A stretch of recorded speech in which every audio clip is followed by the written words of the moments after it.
আমাদের সঙ্গে রয়েছেন মণিশঙ্কর মণ্ডল, বহিষ্কৃত তৃণমূল নেতা এবং অধ্যাপক নেতা। দল তো জানিয়ে দিয়েছে। না, দলের সুপ্রিম অথরিটি থেকে আমি কিছু লেটার বা কোনো মেল কমিউনিকেশন কিছু পাইনি। এটা কেন হলো? দল বিরোধী কাজ? অভিষেক বন্দ্যোপাধ্যায়ের হয়ে পোস্ট করা কোনো দল বিরোধিতা নয়। আর যদি এটা দল বিরোধিতা হয়, আমি আবারও বলছি, এরকম দল বিরোধিতা কাজ আমি আরও করব। আমি মনে করি না এটা অপরাধ।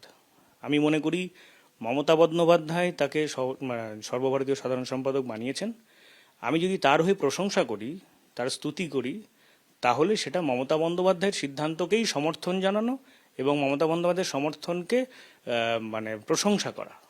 আমার যতটুকু ধারণা, আমার যেটা মনে হয়েছে, মমতা বন্দ্যোপাধ্যায় বা অভিষেক বন্দ্যোপাধ্যায়ের মধ্যে কোনো দূরত্ব নেই। দলের একাংশ নিজেদের ব্যক্তিস্বার্থ চরিতার্থ করবার জন্যে তার বিরুদ্ধে, অভিষেক বন্দ্যোপাধ্যায়ের বিরুদ্ধে এই ষড়যন্ত্র রচনা করছে। দলের ভেতর ষড়যন্ত্র চলছে? একদমই তাই। মানে কি, মানে ষড়যন্ত্রটা কি? অভিষেক বন্দ্যোপাধ্যায়কে আটকানো, তার অশ্বমেধের যজ্ঞের ঘোড়াটাকে আটকানো। কিন্তু তিনি তো সর্বভারতীয় সাধারণ সম্পাদক। হ্যাঁ, তবে দলের প্রবীণদের একাংশ, আমি সবাইকে বলবো না, সবাইকে আমি সম্মান করি, শ্রদ্ধা করি, প্রবীণদের একাংশ যাদের ব্যক্তি স্বার্থে আঘাত লাগছে কোথাও গিয়ে, তারাই করছে এই চক্রান্ত। এতে লাভ কি তাদের? রাজনৈতিক লাভ। কিভাবে? সেটা তারাই জানেন। এটা তো আপনার পোস্টই।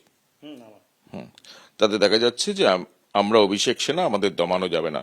এবং আপনি বৈঠক করছেন অভিষেক বন্দ্যোপাধ্যায়ের ব্যক্তিগত সচিব। আমি একটা সংগঠনের সহ সভাপতি ছিলাম, তো সংগঠন নিয়ে আলোচনা করব। সংগঠনের লিডার হিসাবে আমার কাজ সংগঠনের স্বার্থে, সংগঠনের প্রত্যেকটি সদস্যের স্বার্থে, সংগঠনের সুপ্রিম অথরিটিকে সমস্ত বিষয়ে জানানোটা আমার নৈতিক দায়িত্বের মধ্যে পড়ে। আমি মনে করি দল মানে কোনো ব্যক্তি বিশেষ বা কয়েকজন যারা কাল থেকে এই সমস্তগুলো করছেন, তারা দল নয়। দল মানে মমতা বন্দ্যোপাধ্যায়, দল মানে অভিষেক বন্দ্যোপাধ্যায়। দিদি তো বেঁধেই দিয়েছেন মমতা বন্দ্যোপাধ্যায় যে কোন কোন বিষয়ক কারা শৃঙ্খলা রক্ষা কমিটি এবং কারা সেই শৃঙ্খলা রক্ষা কমিটির সেই বিষয়গুলো পর্যালোচনা করবেন এবং সিদ্ধান্ত নেবেন। তো আমারটা আলাপ আলোচনা করার জন্য নির্দিষ্ট একটা শৃঙ্খলা রক্ষা কমিটি দিদি করেছিলেন। সেটাতে কি আলাপ আলোচনা হয়েছে? মূল কারণ কি মনে হয়? মূল কারণ অভিষেক বন্দ্যোপাধ্যায়কে লোকসভা নির্বাচনের পরে আমি দ্য গেম চেঞ্জার দাদা আখ্যায়িত করে যে ব্যানার পোস্ট করেছিলাম, সেখানে স্বয়ং শিক্ষামন্ত্রী আমাকে ফোন করে থ্রেট দিয়েছিলেন, বারণ করেছিলেন, শুনিনি।